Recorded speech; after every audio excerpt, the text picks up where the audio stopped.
നമസ്കാരം, ഭാരത് ലൈവിലേക്ക് സ്വാഗതം. സോളാർ വിഷയം ഒത്തുതീർപ്പാക്കിയെന്ന ആരോപണങ്ങളെ CPM സംസ്ഥാന സെക്രട്ടറി MV ഗോവിന്ദൻ തള്ളിക്കളഞ്ഞു. സോളാർ സമര വിഷയം അടഞ്ഞ അധ്യായമാണ്. ഈ വിഷയത്തിൽ പാർട്ടി നേരത്തെ നിലപാട് വ്യക്തമാക്കിയതാണെന്നും ജുഡീഷ്യൽ അന്വേഷണം അന്ന് ആവശ്യപ്പെട്ടപ്പോൾ മുഖ്യമന്ത്രി സമ്മതിക്കുകയായിരുന്നുവെന്നും MV ഗോവിന്ദൻ പറഞ്ഞു.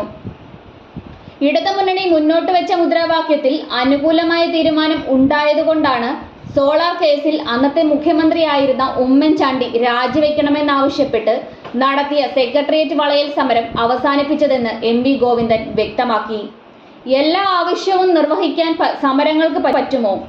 ഇൻകിലാബ് സിന്ദാബാദ് എന്ന് എത്ര കൊല്ലമായി വിളിക്കുന്നു. വിപ്ലവം ജയിക്കട്ടെ എന്നാണ് അതിന്റെ അർത്ഥം. ജയിച്ചോ? ഉടനെ ജയിക്കും. ഇപ്പോ ജയിച്ചോ? എല്ലാ മുദ്രാവാക്യവും വിളിച്ചതുകൊണ്ട് അത് അപ്പോൾ തന്നെ നടപ്പിലാകുമെന്ന തെറ്റിദ്ധാരണ വേണ്ട.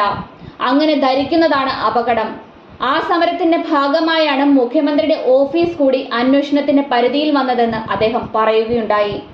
സോളാർ സമര ഒത്തുതീർപ്പ് വിവാദങ്ങൾ മാധ്യമങ്ങളുടെ അജണ്ടയാണെന്നും അദ്ദേഹം ആരോപിച്ചു.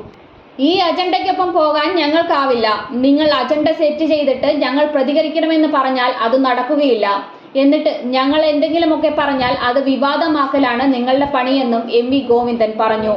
മുഖ്യമന്ത്രിയുടെ ഓഫീസിനെ അന്വേഷണ പരിധിയിൽ ഉൾപ്പെടുത്തിയത് സമരത്തിന്റെ വിജയമാണെന്നാണ് അദ്ദേഹം പറയുന്നത്.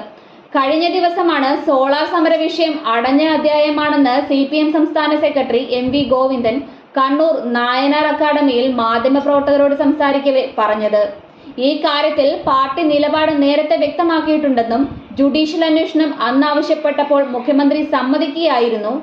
ഇതോടെയാണ് സമരം അവസാനിപ്പിച്ചത്. അന്നത്തെ മുഖ്യമന്ത്രിയുടെ രാജി ആവശ്യപ്പെട്ടത് നടപ്പിലാകാത്തതിന്റെ വീഴ്ചകളൊന്നുമില്ലെന്നും MV ഗോവിന്ദൻ പറഞ്ഞിരുന്നു.